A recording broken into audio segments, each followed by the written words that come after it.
Welcome everybody to the final day of the 4th annual Jess Nieto Memorial Conference at Bakersfield College. Happy Cesar Chavez Day to everyone in attendance. My name is Oliver Rosales. I'm a professor of history at Bakersfield College, and I'm optimistic and hopeful that the Kern Community College District will soon join other colleges, schools, and universities in officially celebrating Cesar Chavez Day with an institutional holiday. This conference celebrates the legacy of Jesus Gilberto Nieto, or Jess, as he was known by all. We're here to celebrate academic life at Bakersfield College, the arts, scholarship, culture, Chicano studies. These are all topics that are relevant to the San Joaquin Valley and things that Jess cared very deeply about.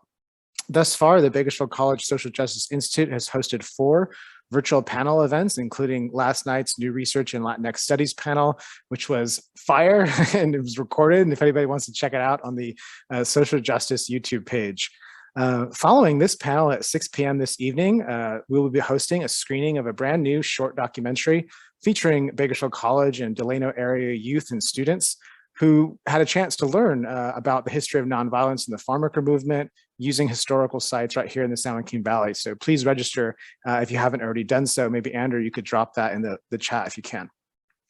Before I introduce our speaker, I want to give just a couple of quick acknowledgements and an overview of this afternoon's event. In terms of a format, our speaker will talk for about 30 minutes or so, depending upon how much he has to say, of course, about his exciting digitization and historical photograph project dealing with the Delano grape strike. Thereafter, we'll have a Q&A session, which I'll moderate. And of course, if you have questions, feel free to drop them in the Q&A box at any time, and we'll make sure that the speaker gets to them. You're also welcome to blow up the chat as much as you want. That's always exciting. And again, my colleague, Andrew Bond, will moderate that. And of course, again, if you would like to make a live comment, just let Andrew know, and we'll see if we can ping you in during the Q&A. I'm hinting especially at some of the authors and historical folks who might be in attendance, right? I also want to give a big shout out to BC Event Services, especially Leah Prendez for helping make today possible, and as well as our captionist, Carrie Olson. And now it's my great pleasure to introduce our speaker.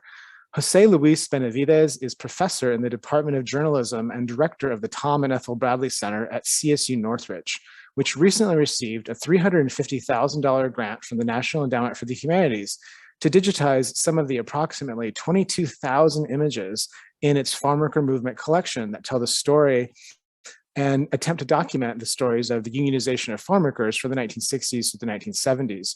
And Professor Benavides serves as the project director for this very important project. And having seen some of these photos, I tell my colleagues and students, it's like being in Delano in 1966. It's a wonderful project. So thank you, José Luis. And we all join me in a virtual welcoming for Professor Benavides. Thank you so much, Oliver, and obviously thanks to all the people who were involved in organizing this, and the invitation was really a humbling affair for me to be here and sharing what we've been doing during the last year.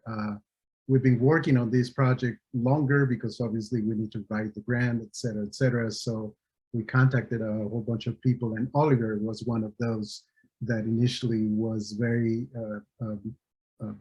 good at helping us not only shape that project, that proposal to the National Endowment of the Humanities, but also very enthusiastic about the content of what we have.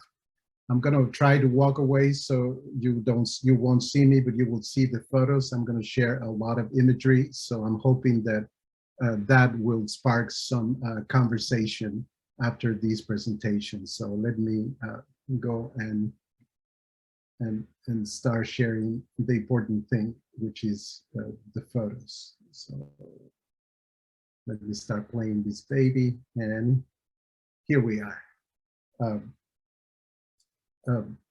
These farm worker movement collection, that's the way we call it, but in reality it's the work of 2 photographers, John Kouns and Clarke, is, as Oliver mentioned before, it is approximately 22,000 images between negatives, slides, prints, and other things that were produced by these photographers who were really allies and participants of the movement themselves, right? They were not people who were outside the movement, but they were insiders of the movement. And I think the farm worker movement really was a broad coalition of workers, students, activists, and religious allies that won most of the early battles by harnessing the power of its diversity.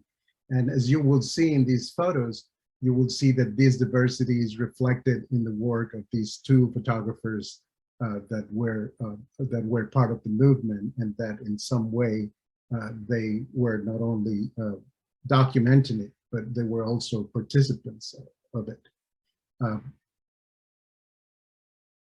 The center, the Tom and Ethel Bradley Center, I'm going to give you just a brief background, right? It was established in 1981 by a professor in the journalism department, Kent Curtin. It was originally called the Center for Photojournalism and Visual History. It had a couple of changes of names later on. And in 2012, it became the Institute for Arts and Media. We entered into a partnership with the university library to gain some knowledge and to get some support, of course, and the expertise of the library and digital librarians who were experts in processing, digitizing, preserving, and disseminating digital collections, right? And obviously they manage a system that is called Content DM that allows us to display the photos and the images according to library practices, and then they become essentially a public service, right? Anybody with a computer will be able to access those photos, etc. In August of 2015, the Institute joined forces with the Tom and Ethel Bradley Foundation. And the idea was to continue our vision of preserving the visual history of ethnic communities in our serving area and beyond. And the center was renamed the Tom and Ethel Bradley Center. Dr. Kirkton had to retire in the summer of 2016, and I became since then the center director, right? Here is Professor Kirkton, which really the vision of what the center is really his vision. He was the person who saw the need for collecting initially African-American photography. He approached African-American photographers, but he was interested, he had a broad interest in photography and imagery, and he was interested not only in the visual documentation of African-American communities in our region, but also in the work of alternative media. So both ethnic media in general and ethnic media were the center of what he envisioned as things that was photography that we were able to collect at the center. And he worked on that, and our collections really are the result of his work in this area. We usually do collect photographic collections that are of freelance participants, right? If you work for a national news organization or even a local news organization, they commercial ones, they own the photography and they usually archive their own photography in the morgue or in the archive of the newspaper or news organization, right, in question. So it is freelancers that we focus our efforts on, and also it helps us also document a different visual history than the one that is documented in mainstream news organizations. Prior to this grant for the National Endowment of the Humanities, we got 2 grants from the NEH. One to document the collections of, to digitize the collections of part of the collections of Charles Williams, Harry Adams, and Guy Crowder, and in what we term some of the photographers, some of the African-American photographers that were working in Los Angeles. So we have a wealth of about 18,492 images now in the library digital archive that are available to the public, that really provide a different view of what Los Angeles life for African-American communities was historically in the city, right? So we have that. That was our first grant. The second grant was a grant to work in digitizing the work of Richard Cross, the gentleman, the second gentleman on the right of your screen. And in that case, we put up about 12,110 images. Richard Cross' work really connects with the wars in Central America and the life in Palenque de San Basilio in Colombia. So it combined both things related to Los Angeles, the migration of Central American communities to Los Angeles, and also the awareness of the importance of connecting African American history in the US with Afro-Latino history or Afro-Latinos in the Americas as a whole, right? So it's a very interesting work of Richard Cross. We also have a large number of images of Richard. We have, in both cases, curriculum resources also were developed for these two collections that help students in K through 12 and teachers in K through 12 use these materials if they decide to do it. And the last but not least is Julian Cardona, who is the photographer you see at the bottom. In Julian's case, we didn't have an NEH grant, but we have a Lannan Foundation.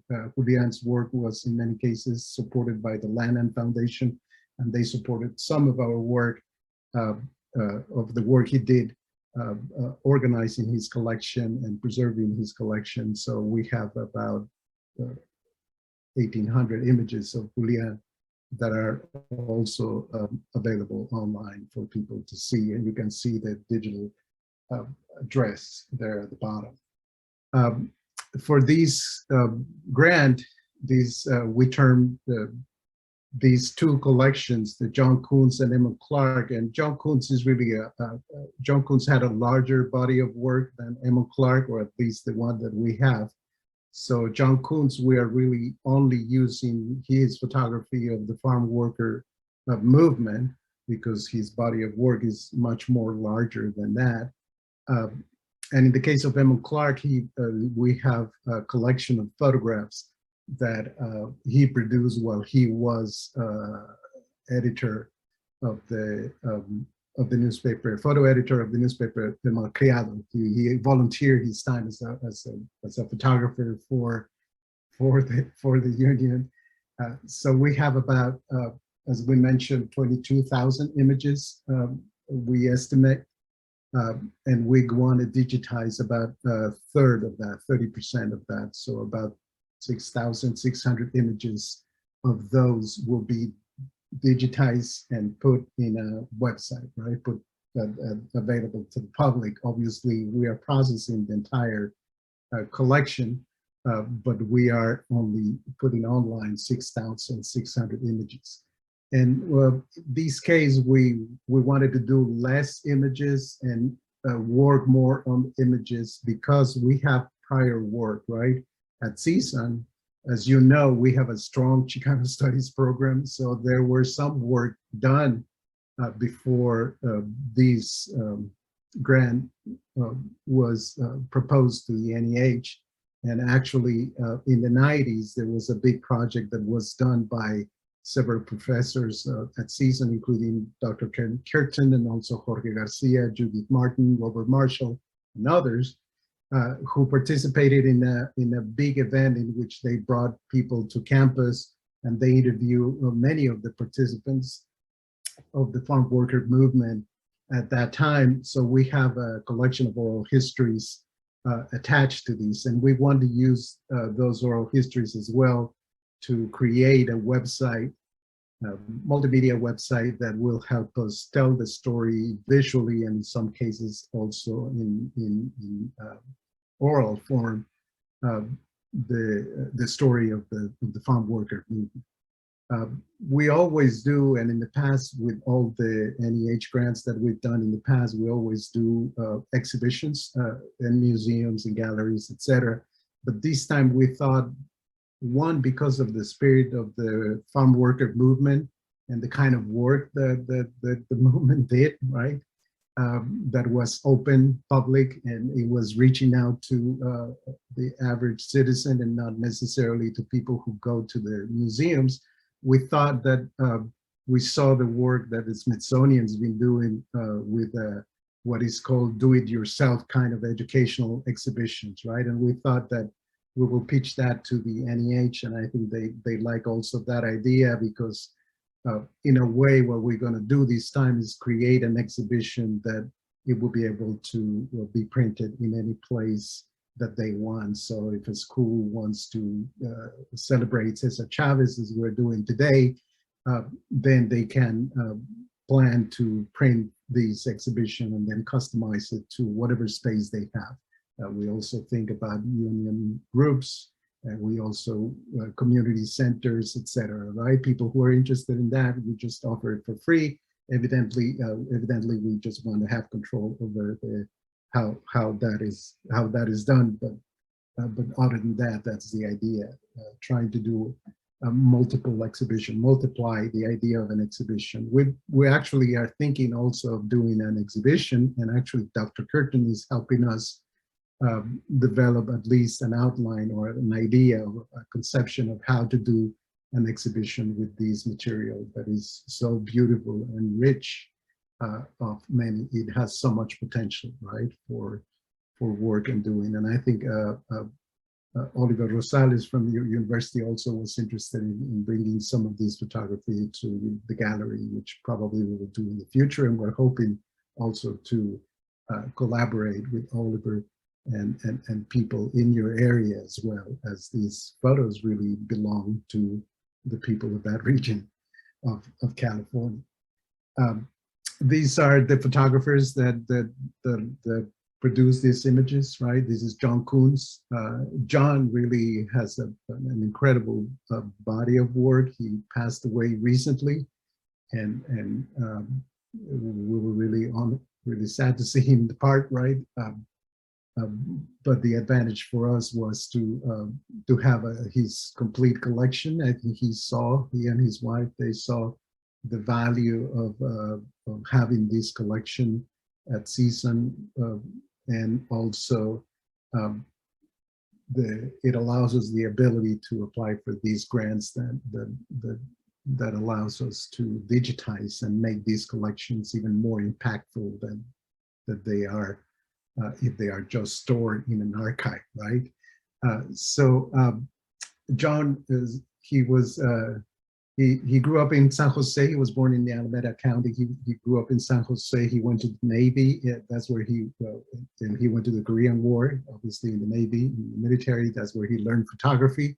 Although later he studied photography in the New York Institute of Photography.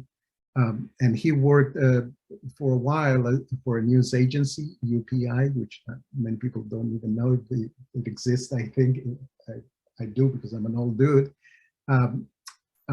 He worked for a couple of years for UPI, and then later he became an industrial photographer who practiced on the side what he described as social work photography. He described his approach as freelancing for food and documenting for the soul, which is really something that we've seen frequently among photographers, right? You have to survive some way, somehow, so you do some freelancing for money, but the projects that you're developing on your own, that really are the photographers that come from the heart, that really are of people who, like in the case of John Kouns, they were committed to social justice, right? So his work with the Farmworker movement really started in 1961. He went and photographed the labor camps in Tulare County, and he did a photo series on cotton picking work. And then he moved away from here because he was interested also in the photograph the movement in the South, right? So he went to the March on Washington. He once and photographed in the South during the Civil Rights era, and then he came back to California by the time that the pilgrimage to Sacramento was happening, and he joined that pilgrimage.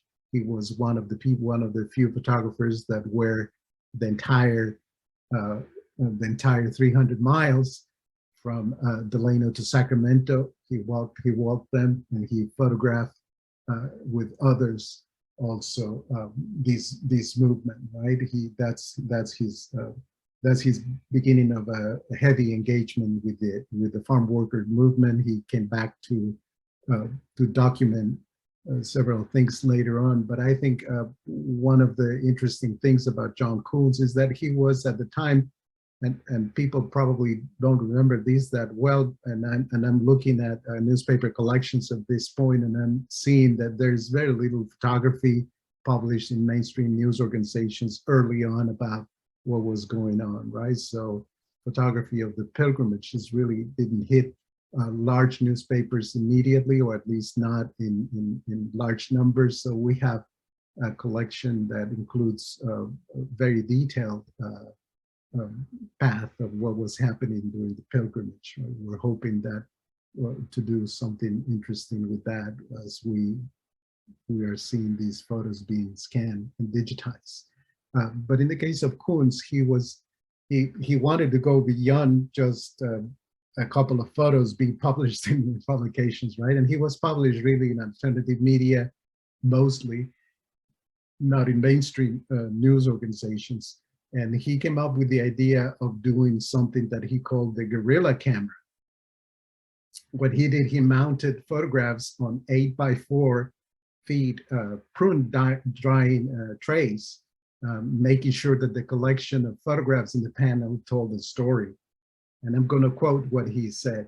He said, "If you have a picture of a grower's truck, which I have, and inside the cab there's a gun, there's a gun in there, and you can juxtapose that with a picture of a little child or something on the picket line, so you could actually kind of have a story.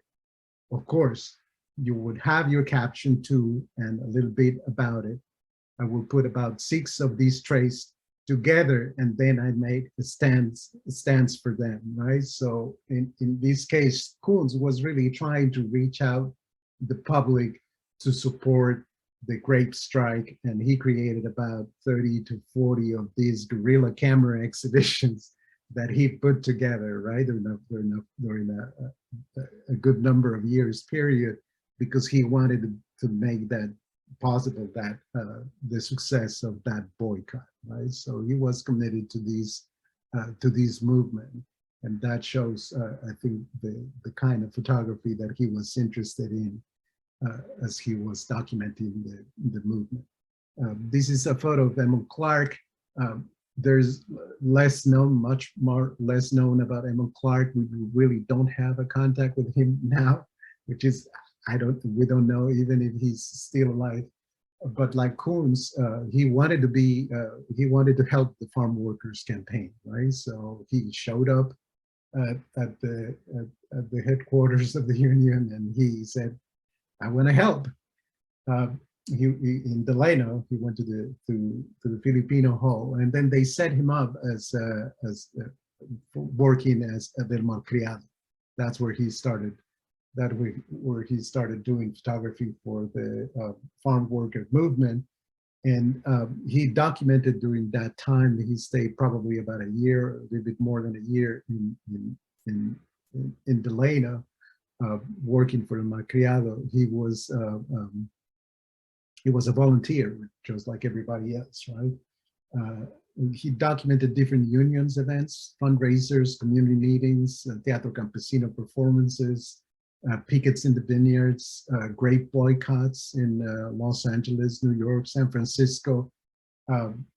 We have a smaller collection of Emil Clarke's, about 3,000 photos, but they are so interesting photos because he was documenting the movement from the inside, and also in spaces where usually it's not news events that are happening, right? So he documented a lot of the office work in the early days, and also people just working on desks, right? Which is something that you just we don't have that much imagery of. He did a lot of photograph and portraits of people that work for the union services, etc. So they asked me a little bit about how we do this work and what are we working on. I think to some degree we are moving into digitization, not only for the sake of having all these thousands of photographs available online. I think we decided to focus our efforts, and since the movement is a movement of people, focused on the people, right? Doing archival research for these photographs is always a process of discovery. I'm going to show you some photos, so we'll give you some idea how to illustrate how the process of this discovery happened for us, right? For example, this is a famous photograph by John Kouns, and it's used in books and in documentaries and in many other places, right? It is publicly available. People know this photo is a great photo of Cesar Chavez, right? He's smiling. This is a union hall meeting. It's a union meeting on Friday where people are watching the performance of Teatro Campesino, right? That's what everybody's clapping and they're happy and smile. We have the entire sequence of photos, right? So this is a Friday union meeting. So we have this photo can work really well in a book because the book provides a context from which you can read the photo in the light of whoever is writing that, in the context that the writer is providing in that particular book, right? In our case, most of the people who find the images, they find them in isolation because they're looking for photographs of a particular person, etc. But for purposes of our research, we are interested not only in Cesar Chavez, which is obviously the leader of this movement and is the most important person here in this photograph, but also in the other people, the people that are around, right? So early on when we were working on the proposal for this project, we discovered through people who help us identify folks, right? Well, we know that Reverend Jim Drake is on the right, right? The guy with the cigar. He was really instrumental and very important for the movement, right? So we want to tell the story of Reverend Jim Drake as well as this photograph is shown. And in the same thing happens with the person that is behind Cesar Chavez, Donna Havert. Donna was, her story is really amazing, and you can find her testimony in the Farmworker documentation project by that Roy Chatfield created, and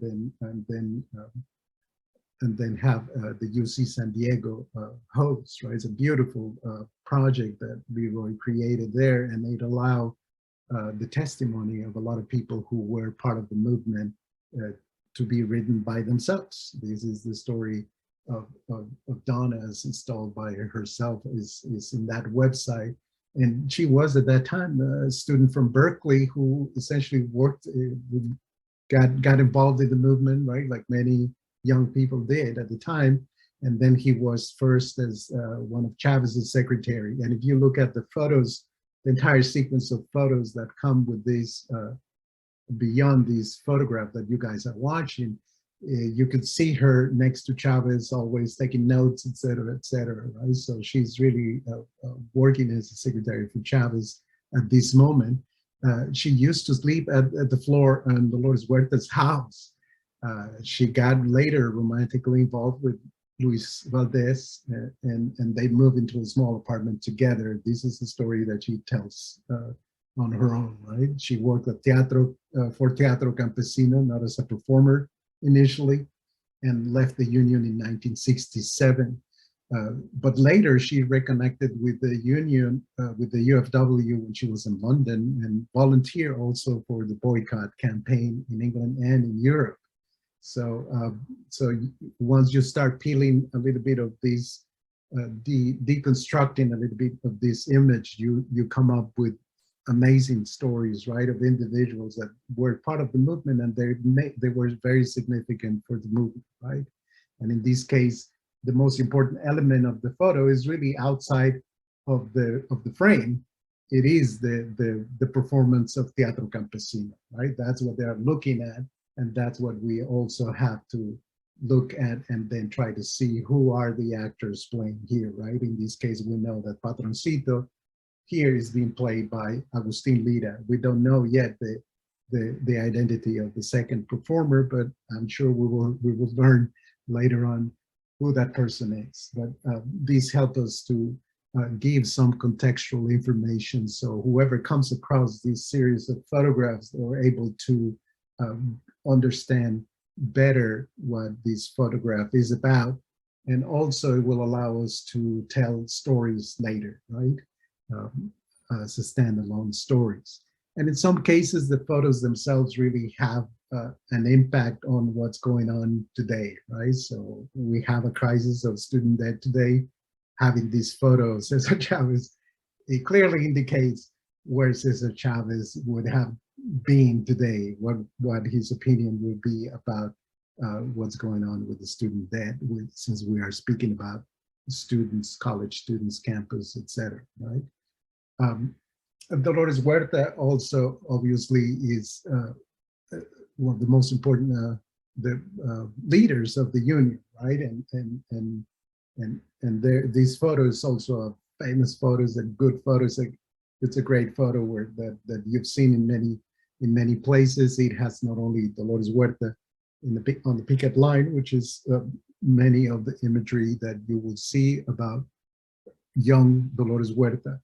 And you have also not only the people that are behind her, but also the gentleman who is on the right, which is Jack Pandol, one of the most infamous villains in the story, right? One of the great growers that interact with them. In the sequence of photos that we have, you will see a much more complex interaction, right, between Jack Pandol and the people at the picket line. In the case of Dolores Huerta, and this is also a beautiful photo of her at the picket line. As in the case of Cesar Chavez, we're interested in what is happening not only with Dolores Huerta, but with people behind her, right? In this case, we will see there is a photographer that we cannot see his face. That's John Lewis, who's taking photos at the picket line. This is for the Pirelli Minetti vineyard picket line. And the two women that you see behind Dolores Huerta, one that you cannot make up her face clearly, but you will see in other images, that's Ellen Chavez. And the woman in the front that is in front of John Lewis is Kathy Lynch. And Kathy, the story of Kathy Lynch is just incredible. It's just amazing. Is a story, again, of a student from Berkeley who somehow ended up going to France. She was exposed to the movement of support for free Algeria, right? So she learns about anti-colonial activism there. She gets involved in a group of students who travel to communities in Mexico and work to build schools and libraries. Some of the people involved in that organization were associated with Friends of SNCC. So she ends up in June 1964 joining the efforts of registering voters in rural areas in Hollywood Springs, Missouri. It's Hollywood Springs, Mississippi, I'm sorry, not Missouri.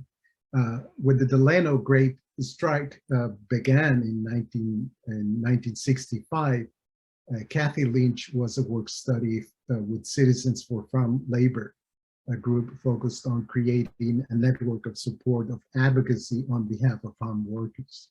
She obviously joined the farm workers effort and organized Bay Area food caravans. She took to Delano foods, clothes, and money, etc. Right? Her involvement grew. She was the main person who organized a rally at Berkeley where the movement was able to collect about $6,000, right, on donations. Uh, um, she she went to picket lines. Also, she became part of the movement in January of 1966. She moved to Delano to work for Jim Drake in the Albany Street office, keeping up with the correspondence from supporters. She was quickly put in charge to draft a report on the Friday night strike meetings, and she was able to understand Spanish and was responsible for distributing the $5 a week stipend to the NFWA volunteers. During the pilgrimage to Sacramento, she coordinated with Marshall Gans how to bring supplies to marchers. Back in Delano, she became close friends with Helen Chavez at the time, and then she moved into the Chavez's family house. She played a major role in coordinating the successful San Francisco Bay Area boycott. And in 1969, she returned to Delano to spend more time with her 5 children. She played different roles, right, during the years that she was involved in the union, from directing the Boycott Information Center to forming a co-op daycare center. She served as director of the health clinic, together with her husband, Lupe Murguia, and their 5 children. The family was one of the first ones to move to La Paz, right, in 1973. So you have wonderful stories behind just the story of Dolores Huerta, and that's what we're interested in. The third most significant leader in the union is really Gilbert Padilla, right? Gilbert, the story of Gilbert Padilla, we're fortunate because we have an oral history at the center with Gilbert Padilla, so we have his testimony, right, that will help us build up his the photographs, the many photographs in which he is his images reflected, right? His life and his participation in the union is reflected and documented.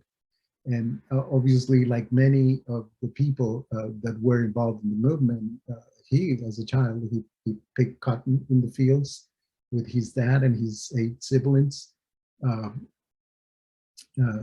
He was only 6 years old when the 1933 cotton strike happened. So some of these stories really filter through to him and then probably form him as well.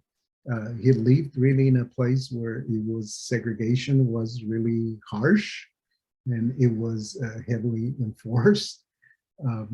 And he saw that obviously through the eyes of somebody who was growing up in that area. And when he went to the army, and then when he was discharged from the army in 1947, obviously, like many of the veterans of the war, his outlook changed and his ideas really changed about all what was going on. He was working for a dry cleaner when he met Cesar Chavez in 1955.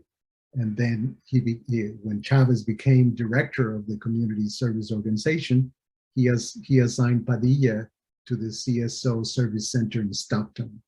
There, he secured a grant in 1961 from the Bishop's Committee on Migratory Labor in Chicago to study housing conditions for local farm workers. And then in March of '62, he resigned. Chavez resigned as director of the CSO, moved to Delano, and established the Farm Workers Association with Padilla, Dolores Huerta among the founding members and part of the key leadership, right, of the movement. Gil Padilla stayed with the union until he resigned in 1980. A lot of I'm going to present beyond the 3 most visible leaders, I guess, of the movement, and obviously we don't have photos yet of some others that were involved at the very beginning. I'm going to try to divide this presentation, focus first on women, right? And in terms of women, we just cannot avoid to make an important mention of Helen Favela Chavez, right? Which obviously was the wife of Cesar Chavez, but she was really a person on her own, and she was contributing immensely to the movement as well.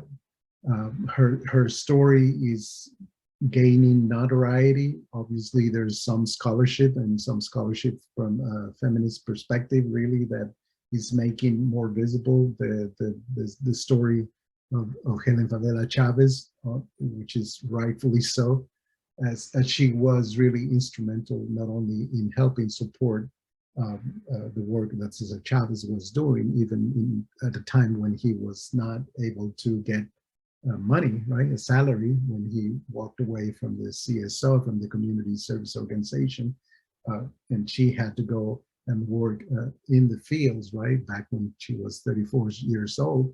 But she was very instrumental in many of the activities of the union. She was the bookkeeper. She became an accountant. She was essentially an administrator for the United Farmworkers Association Credit Union, and she was the manager of some of the social service projects. She was really at the center of the union's financial operations, and I think it's just nice to see her in this photograph by Emma Clarke in an office space where she's working. Right? Another important woman of the movement really is Jessica Govea, right? Jessica is one of the youngest people that got involved in the union early on. She worked with her parents in the fields since she was 4. Her father, Juan, joined the Community Service Organization. At 12, Govea was president of the junior CSO.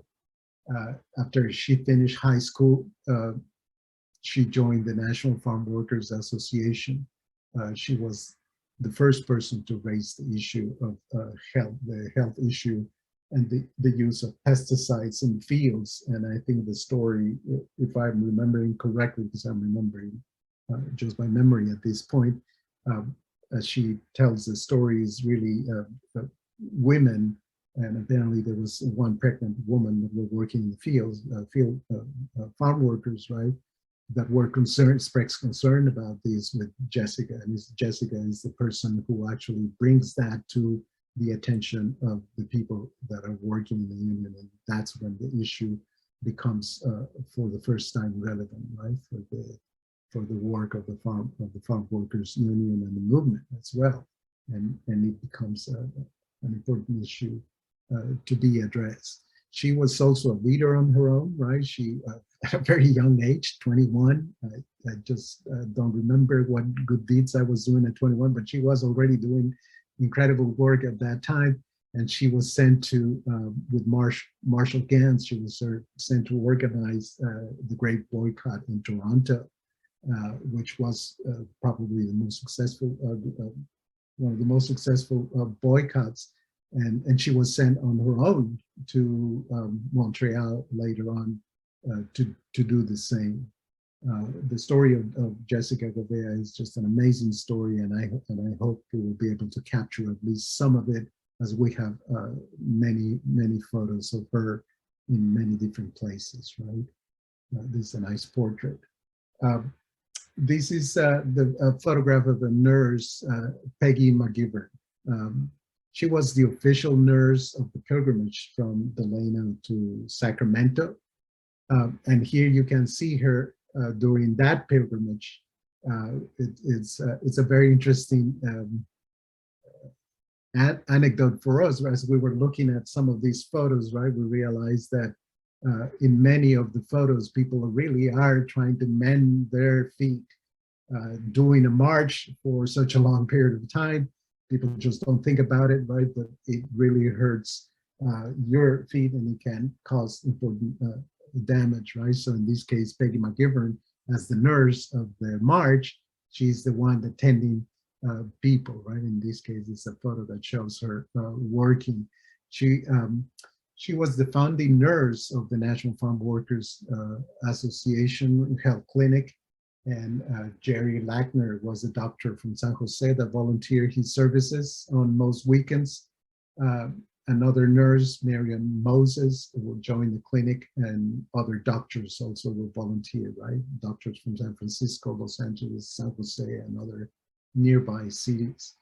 The clinic was originally housed in a trailer located at Royal Camp, and Peggy McGivern was the clinic, right? She was 24/7 there, and she was the one in charge of it. Later on, the Royal Camp was shut down, and the clinic relocated to the new property in 40 acres, right? But her dedication of Peggy McGivern is really immense, and you will see her in many different photos, not only doing clinical work or medical work. She was also picketing sometimes. We saw her in some of the picket lines as well. This is a famous photo of John Kouns of Carolina Franco. This photo was published at El Malcriado, right? The story of Carolina Franco is she was working in the field, she walked off at picketing grapes, and she joined the UFW strike against the Guimara and Chainley. Carolina Franco, Tonia Saludado, and Hope Lopez formed an all-female leadership team that went to coordinate the boycott campaign in Philadelphia and its suburbs in 1968. At the center, we're lucky because we don't have an oral history with Carolina Franco, which would be wonderful if we find one, or if she's still around and we can do it. But we have oral histories with Hope Lopez and Tonia Saludado, so we will be able to learn a little bit more about Carolina Franco, at least indirectly, and obviously through other sources that have her story documented. This is a young woman. Her name is Juanita Gonzalez. She was a striker, and she was in the picket line outside of the Irving Goldberg and Sons Company packing shed in Delano. The strikers were pressuring the company to organize elections and give workers the option to be represented by the National Farm Workers Association. The picket line obstructed the path to a truck going or coming from the packing sheds where grapes were collected by strike breakers, where they were waiting for distribution to the grocery stores, right? Juanita Gonzalez, she played a key role in that struggle, right? In the fall of 1966, workers at the shed chose her as one of their representatives to negotiate with the owners a contract and UFW recognition. The company's refusal obviously set up the struggle, but she played an important leading role in that place. This is a photo of Wendy Gopal. She really played a central role at the beginning of the early stages of the National Farm Workers Association. This is her working at the office. She, again, California, University of California, Berkeley student, right? She joined the California Migrant Ministry in 1958. She learned quickly the conditions of the farm workers' families that were leaving, and she spent her first California summer working and living in different labor camps near Bakersfield in Kern County.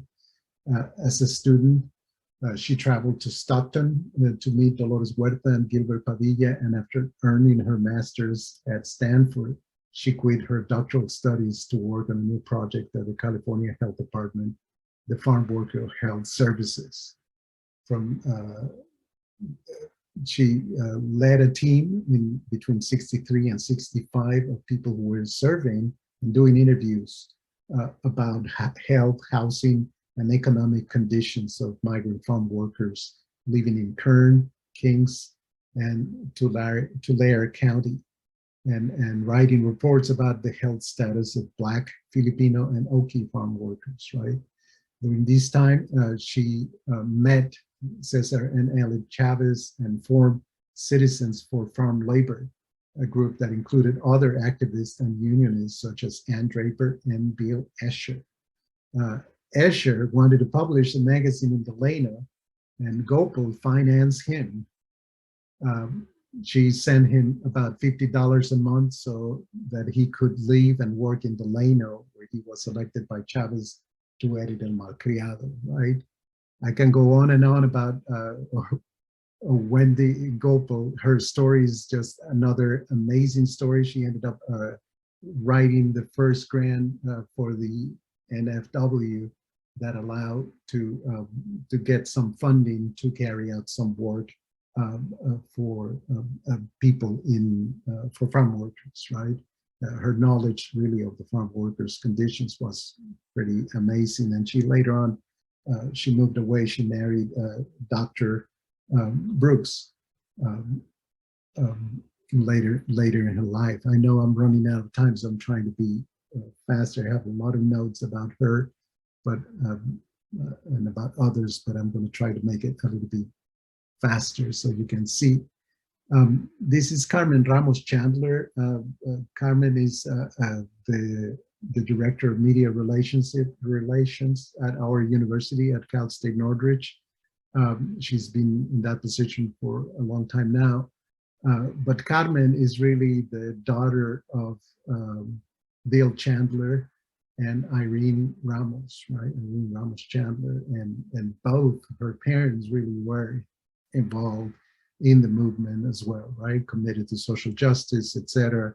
And this is a photo that Emma Clarke took of Carmen for El Malcriado, right? The story behind it is that the Emma Clarke was, they were trying to, the parents of Carmen really were in jail after they were protesting at an international bridge between Mexico and the US in Roma, Texas.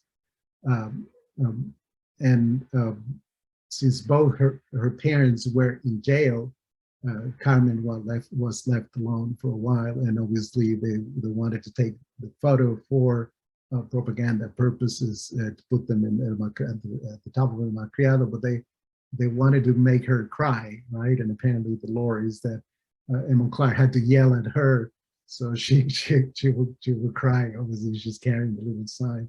It's a great story. We were able to get. We have Bill Chandler's oral history at Cal State Northridge, and we have an incomplete transcription of an oral history with Irene Ramos, with her mother, Irene Ramos. And we just finished last week an interview for. We did an oral history with Carmen Ramos Chandler, as well as her memories really are of a 3-year-old at the time, but obviously the impact of the work of her parents in her life is really significant, right? As that social commitment is not really unique of one particular person, but of an entire family, right? And impact their children also, of people involved in the movement, in this case, her parent, herself, right? Her parents. This is another wonderful story, right, of a young woman involved in the movement, Yolanda Barrera. She's speaking here at the union meeting in 1966, and if you sort of look at her name, and you will find her own testimony as well on the web.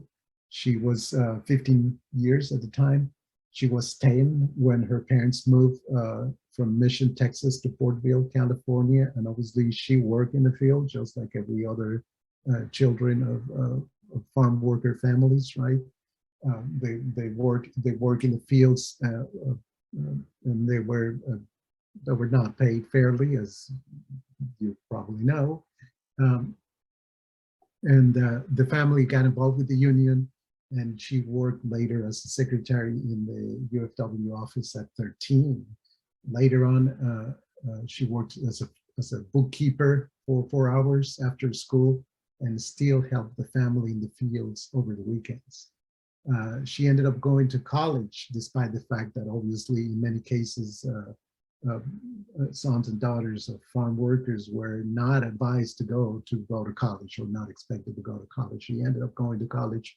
She not only had a BA degree, she got a law degree at UCLA, and she became a criminal defense attorney. Recently, we've been in touch with her, and we're hoping to learn more about her story, right, as we are discovering her story as part of young people who were involved in the movement.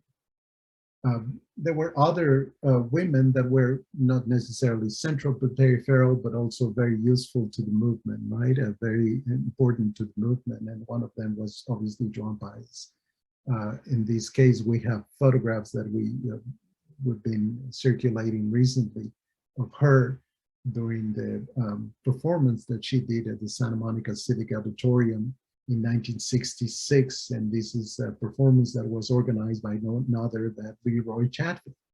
And there were 2 performances, and she was the money that was fundraised for that performances really went to support the union, right? At the time, Los Angeles Times indicated that Maffitt and Davies were the opening, Maffitt and Davies and the Nitty Gritty Dirty Band were the opening bands before Joan Baez, but we also found photographs of Tim Buckley, right? It's hard to identify all these performances as we have photos by Emma Clarke of the performance, right? You could see also a photo here of Cesar Chavez watching the performance. He also spoke during that event. Another important ally of the movement is Dorothy Day, right? Dorothy Day, she was a co-founder of the Catholic Worker Movement. She flew across the country as a volunteer to be arrested with another 432 people more. 85 of them were members of the clergy for violating an injunction that limited pickets to 1 every 100 feet. After being released from jail, she kept this uniform that you guys see her here wearing. It was a green jail uniform that she called her habit, with the signatures of the women who were her jail mates. And that's why you see, if you're able to see some in the image, some of their names, right? This was in August of 1973. Now, in terms of the men that were obviously important and also involved in the movement, it's hard not to mention the 2 Filipino leaders that we have photos of them, portraits that were taken by Emma Clarke. Philip Veracruz, obviously, he was involved in the asparagus strike in 1948. In the 50s, he joined the National Farm Labor Union, which is really the organization that became AWOC, the Agricultural Workers Organization Committee, in 1959. That was formed mostly by Filipino-American workers, but not exclusively, right? There were some Mexican-American and also African-American workers there. As you probably know, it is Philip Veracruz and Larry Idleon who on September 8, 1965, really pulled Filipino workers out of the vineyards in Delano, and they started the Great Strike, right? The National Farm Workers Association, Chavez really later joined a few days later, right? Joined the strike. Veracruz was the first vice president elected for the first executive board of the UFW in 1973, and he resigned the union in 1977. Larry Idleong, also another important Filipino leader from AWOC. He joined the union in 1956. He joined AWOC in 1956. He and Veracruz and and Ben Gines, I think, I'm assuming the name is in Spanish, although is written in English as Giants, became key figures of the union as they helped organize farm workers in the San Fernando Valley, in the San Joaquin Valley. In '65, Ethel moved to Delano, where he organized Filipino workers while maintaining communication with Dolores Huerta and the National Farm Workers Association. Larry Ethel remained in the union only until 1971, when he resigned because of disagreement with the union governance. Another important member of the union, and obviously an important leader, a union leader on his own, is Eliseo Medina. Eliseo, we have this incredible photo of Eliseo, very young. He's always smiling. He's always very energetic, right? This disarming smile that you can see, that probably nobody can deny him anything. He was born in Zacatecas and immigrated to Delano when he was 12 years old. He grew up there, and he was working in the fields when the grape strike started in 1965. He joined the union. He became a picket captain. He was a member of the executive board from '73 until he resigned in 1978. He worked for many years for the Service Employee International, becoming secretary treasurer and the highest ranking Mexican-American labor leader in the country at the time. His story is also an amazing story. I don't want to preview that much, but there's a little bit more known about Eliseo Medina. We have great photos of him in action, right? He was very energetic. He was in picket line. He was in many places helping the union be successful, right, on the movement as well. Epifanio Camacho, he's not well liked by some, but obviously he was an important leader as well. You can see him in this photo in the same Pirelli Minetti vineyard picketing line next to Eliseo Medina, the guy with the hat and the dark glasses. That's Eliseo. The two are picketing, right?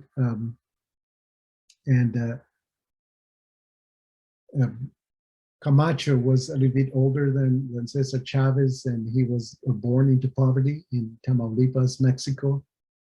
He, at some point, he decides to abandon that place as he just needs to move, like many other people, right, to other places to try to find an opportunity. And he ended up picketing cotton in Texas and Arizona first.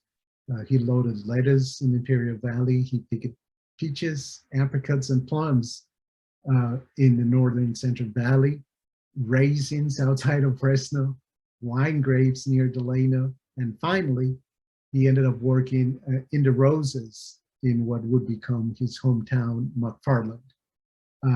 He was an accomplished rose grafter, and he could make a good money compared to other farm workers, but he was able to organize the rose strike, right, that preceded the grape strike and the grape boycott. He was an incredible also activist. He ended up many times in jail and get himself in trouble. He was a force to reckon at the union, and his story is being told. I think there's a book about him and his participation in the farm worker movement as well. If you look for his story, right? He's part of this idea that there was some communist conspiracy trying to take over of the farm worker union, and he's essentially a victim of this perception. Right? This is another important person of the union, Marshall Gans. Marshall, obviously, he was the son of a rabbi in Bakersfield. He dropped out of Harvard after going to Mississippi in the summer of 1964 to work for the Student Nonviolent Coordinating Committee. He returned to discover the civil rights battle at home, and obviously he learned Spanish so well that he was able to organize people in the field. He helped plan the march to the pilgrimage to Sacramento, and together with Jessica Gobea, as we learned before, he went to organize the Great Boycott in Toronto. In 1991, he went back to Harvard and a PhD in sociology and remained a professor there. Julio Hernandez. Julio, here is in a photo with his young son, the youngest son of 11 children, Johnny. Julio was recruited by Gil Padilla, became an early member of the Farmworker Association in 1962, right? And he became the president of Farm Workers Credit Union. He took his wife and 7 children, some of his children, to Cleveland to organize the Great Boycott in 1967.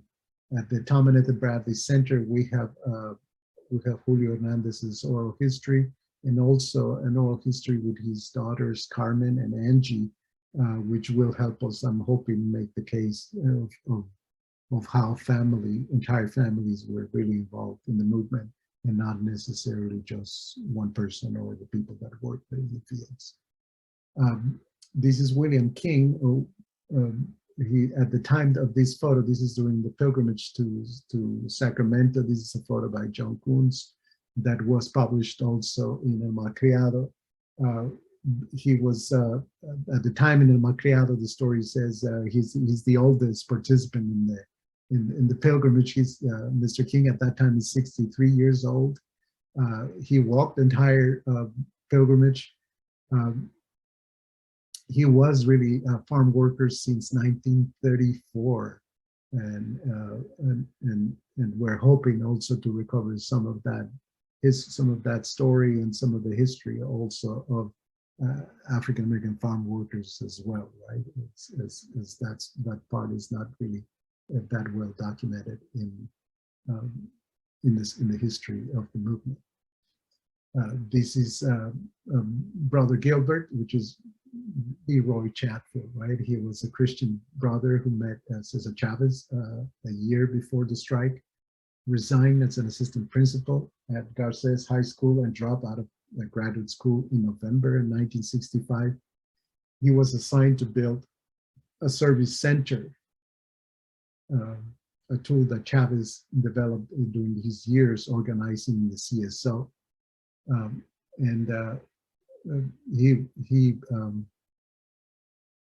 Leroy reverted his name to Leroy Chatfield, not Brother Gilbert. As you can see, he was a tall man with blonde hair, right, blue eyes. He was very capable in organizing, right, and also in administrative tasks and in getting funds, right, and administrative funds, etc. So he was very close to Cesar Chavez. He's still with us. Obviously, he created the documentation project that I mentioned before, that probably is the most important source of information that you can find about the farm worker movement. He's doing, and I think he's still doing amazing stuff, despite the fact that obviously age gets in the way, right, of us doing stuff at a certain point in our lives. He was really in charge of raising funds. He oversaw a service center that included the newspaper, the credit union, the health clinic, and various properties, right? So this is a great photo of Clarke of Leroy Chatfield working at the office as well. This is a photo of farm worker Felix Zapata. He's at that meeting, he's thanking the union for fixing his car, it gives you an idea of how significant those services were for the workers, right? Those services that the union were offering to the workers. He obviously, he was born in Mexico. He grew up in Texas. He also picked up cotton before moving to California, and he was heavily involved in the union. We've seen Mr. Zapata in many of the picket lines and also in the union meetings with his family as well. It would be impossible to talk about the Farm Workers Union without mentioning, obviously, the Teatro Campesino, right? And in this case, they are performing in the back of a truck. This is also a famous photo by John Kouns. It's a great photo with Luis Valdez at the center, and obviously the story of Luis Valdez is well known. So I don't think we will need to. We will add something new, but we will try to recollect this stuff that has been done about Luis Valdez. He's written his own story as well, right? And next to him is Daniel, his brother, on the right. And on the left really is an interesting character that we're interested in seeing how his story pans out, right? With the name of Don Sotaco, you will see Mr. Shorty. You will see Felipe Cantu. He was compared to comedian actor Cantinflas for his ability to perform comical skits. He was a farm worker, right, that joined the Teatro Campesino. And I think obviously the stories of the performers of teatro also are very important stories to highlight and to be told, as there are many photos of Teatro Campesino. At least in this early stage by Emma Clarke. Besides people were interested in services, so we're going to try to capture some of that momentum of the union when they were offering that many services. We have a photo here of Jessica Govea and Bonnie Burns and showing what those services are. The story of Bonnie Burns is also a very interesting one. She was a high school teacher in San Francisco Mission District when her mentor, her teaching mentor, told her about a summer teaching project in Bakersfield with Brother Gilbert. And she ended up at the U of W and worked for the union, doing several jobs. She married Leroy Chatfield, who was that Brother Gilbert. When he was at the Christian, with the Christian Brothers. And so some of the service, in this case, I'm going to show you just the work, a couple of things. This is the work of the dental clinic. We have here Dr. David Brooks overseeing what was going on, and you can see how important it is, the idea of having dental services for the people in the union and people in the region as well. Something that was really pushed by the farm worker union movement, and then it became part of the landscape and the ideas of doing this kind of work in communities that don't have easy access to these services. It really started with the work of the farm worker movement. This is the clinic, this is the medical clinic.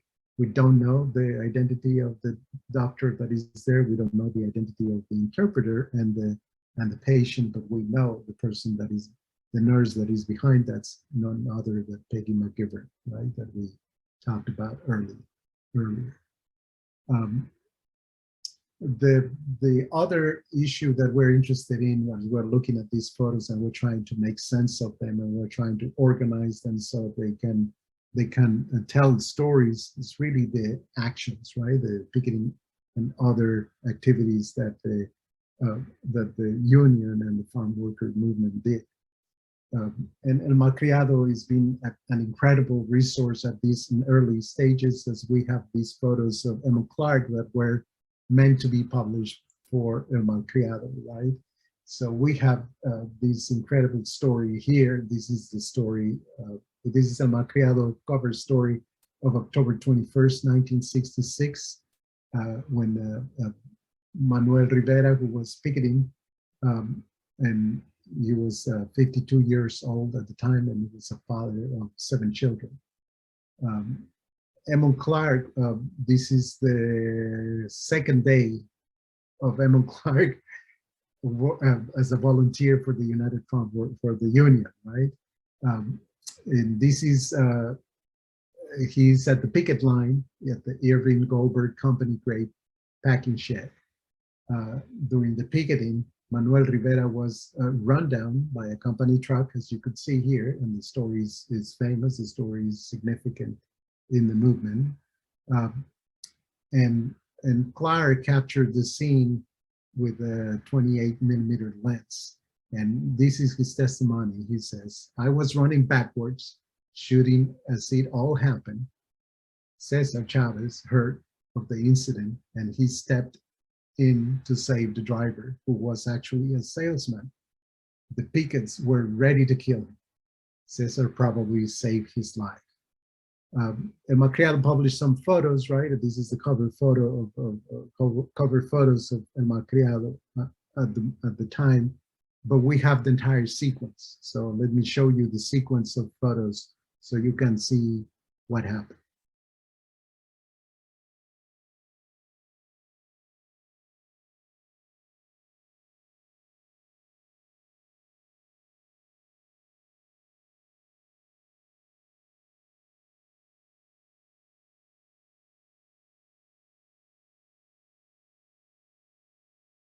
That is the advantage of us having the ability, the entire series of photographs, right? So we were able to recreate that story from beginning to end, and then give a more significant sense of what happened at the moment than just the two photos that were published at El Malcriado. And obviously we have the story from the point of view of El Malcriado at the time, which is very helpful because it tells a story as well, right? Words as much as with images as well. Another action that we found at El Malcriado, that we have an entire series of photos for this, is this story that was that appeared at El Malcriado on November 4, 1966. It has the title, you can see the headline, it says "Hot Cargo of Hate, Operation Boycott," and it's signed by Daniel de los Reyes. Daniel was the Spanish language editor of El Malcriado. I would like to know more about him, but what we know at the time, at the moment, is that apparently he worked for Alarma, which was a Mexican tabloid who specializes in crime coverage. And I've been told that Alarma was the only other publication besides El Malcriado, Spanish language version, that was available for Spanish speakers in many areas of where farm workers live, right? So there were not many publications that were around. So Daniel somehow ended up working at El Malcriado for some time, and this story is being told, is bylined by him, but is told by one of the people involved in the action, right? The story follows a boycott action of the union that reflects in many ways the constant actions taken by young activists and allies in the cities, right? That prevent grapes to be distributed to different places, or put in ships and then shipped away to abroad, right? So this is an action that happened in it started in Delano, right? So the people that are in the oh, Oliver is sending me a text. I'm getting too long, so I'm going to show just a little bit the photos of these actions, so you guys realize how many people are involved. It's not only people that are doing the action, but also folks in the city that are waiting for them to picket, right? And to make sure that those grapes are not really unloaded to the place that they're supposed to go, to support the grape boycott and the workers, right? In other instances is really a sort of a serendipitous process in which we find a photo that it seems not relevant. This is somebody distributing flyers, right? Until we realize and we're able to focus on the flyer and know that this is not any kind of flyer. This is the Mosquito Zumbador, the buzzing mosquito, which was really a flyer that was important in the movement to inform the workers about what was going on, right? So we have some photos of that.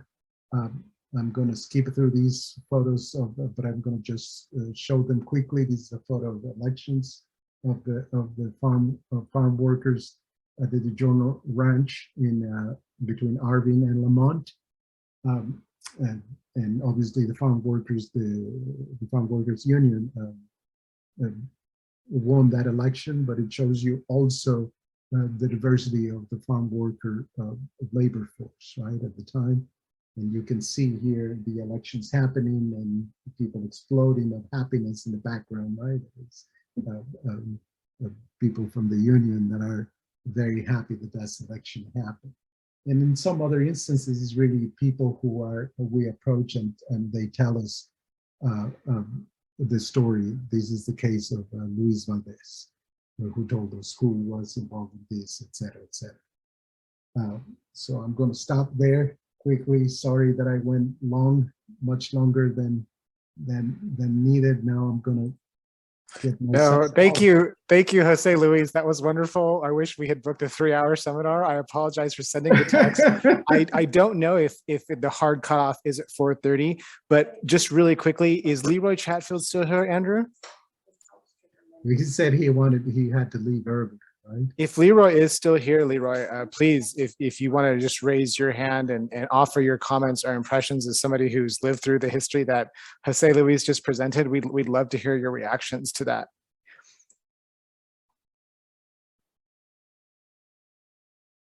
He's not here, Andrew, or are you not sure? Leroy, let me see. Sorry that I went too long. No. There he is, Leroy. We'd love to hear your reactions to this presentation. I'm happy to give it. Can you hear me? Yes, Sure. We can hear you just fine. This, honestly, this is a dream come true for me. I have been absolutely mesmerized here, watching Jose Luis and showing these photos. For years and years, I have been hoping that something like this would materialize, because it's the only way really to understand the farm worker movement and not just put the emphasis on Cesar Chavez, but for example, Helen Chavez, who was just an absolute leader of the union. In fact, the truth be said, women were the backbone of the farm worker movement. And you saw on the screen yourself just now that documents that. And I don't want to get carried away, but I just tell you, I never thought I would see something like this, and I'm glad I lived long enough to see it. And I want to thank Jose Luis and his staff and everyone else that is trying to bring this this documentation to the American public, in fact, to the world. I mean, look at what's happening today. Anyway, I'm getting carried away. I'm an old man. I'm sorry about that. Thank you, Leroy. So I'm just so happy that Leroy's here for students. In my classes, you might be reading his book next semester. So if anybody else wants to make a comment live, please just raise your hand. I just want to ask a very quick question to Jose Luis, just for you on a very practical purpose. So, I mean, my gosh, like there's so much content there. Like, I'm curious, like, so I'm definitely going to be going after some funding to do some of the community exhibits that you described. I guess my question to you is, in terms of your timeline, like how quickly can community organizations get access to some of these photographs to potentially develop projects? We don't know yet. We don't know yet because it's hard to process. Initially, we thought we did a timeline with NEH that it's going to be hard to meet, in part because we've been working half remotely and half in person, right? The beginning of the grant was not really conducive to do the first thing that we needed to do, was scanning the photos, processing the collection, so we're a little bit delayed. We estimated finish the scanning about 1.5 years into the grant. I'm not sure that's going to be possible. And I think at that moment, people will have access if they request it to us, right? And we will start building the website at the same time that we are posting some of the images in the same format that they are available at the university library, right? The librarians that we work with are really good at doing this. They're also trying to accommodate some of our needs, right? Because we don't know, we want to include too much information, right? That they're freaking out, the librarians, and say, we don't want that much information. So we need to figure out how to provide that context to the photos. But answering your question about availability, I think probably at the end of second year, I would say we will have a good sense of what we have. So if you ask and request, can I have access to this? Then we can say, yes, of course, we have it here. Right? Oh, that's wonderful on my end, because again, I'm just so excited about bringing this to these small rural communities, you know, McFarland, Wasco, Delano, and getting people to experience this in ways that really they never had the chance to do. So thank you so much for the work that you're doing. I did want to also, again, at least acknowledge, if she doesn't want to ask a question, that Miriam Paul, the Pulitzer Prize winning journalist and author of many books on the farmworkers, is in the audience. So again, Miriam, thanks for being here, and thanks for all the work that you do. Talk about just the stories, I mean, that you're unearthing. Oh, there she is, Miriam. We'd love to know your thoughts on this project. Oh, thank you. Can you hear me? Yes. Yes. Yeah, no, thanks. I think, I think Leroy should get the last word on all of this. He was so eloquent about it, but it's been wonderful, and I'm happy to see it and always to hear the stories again. They always seem fresh, and there's so many people. I mean, and I think I would emphasize what Leroy said, which is that what's wonderful about these photos too is that they tell the story of the whole movement and of all of the people, and it really sort of shows something, and it's something that doesn't get old, and that is probably more important now than ever to show how communities came together that made change, and what that process was really like. And I think the photos do that, in such a sort of a dramatic way, in a way that people can really relate to. And so it's wonderful work, and I'm just so happy that Jose Luis and Marta and everyone at CSUN is doing this, and they're also that they're taking so much care with it. You guys are just doing a wonderful job at bringing out the stories behind the photos and making them really, come alive in a way that's true to the history. Also, that you're taking so much care with it. It's a great resource for the future. Thank you, Miriam. My pleasure. Thank you so much. I just want to say something about Medium. Medium was the first person that I approached when we were thinking about pitching this idea to the National Endowment of the Humanities. And she was so helpful to us. She realized early on, I showed her some images from Clarke. This was pre-pandemic, right before the pandemic started. And she's been so supportive of our work. I thank you a lot, Medium. Obviously, I admire your work journalistically. It's an amazing work as well.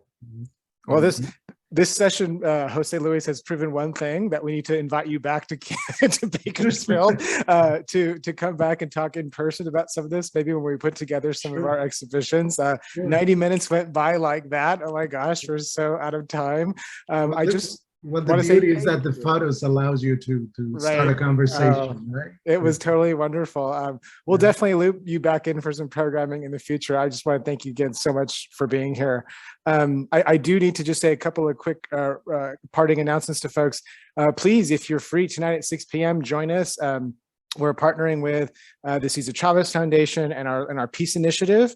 And we have done a brand new documentary. It's about 26 minutes or so with BC and Delano area youth students learning about the history of nonviolence through some of the local landmarks in the San Joaquin Valley. So please join us at 6 if you're eligible. I think Andrew Bond is dropping some of the registration links into the chat. But again, thank you, Jose Luis, so much. This was wonderful. Can't wait to loop you back into something else. Thank you, everybody, for Thank being you. here.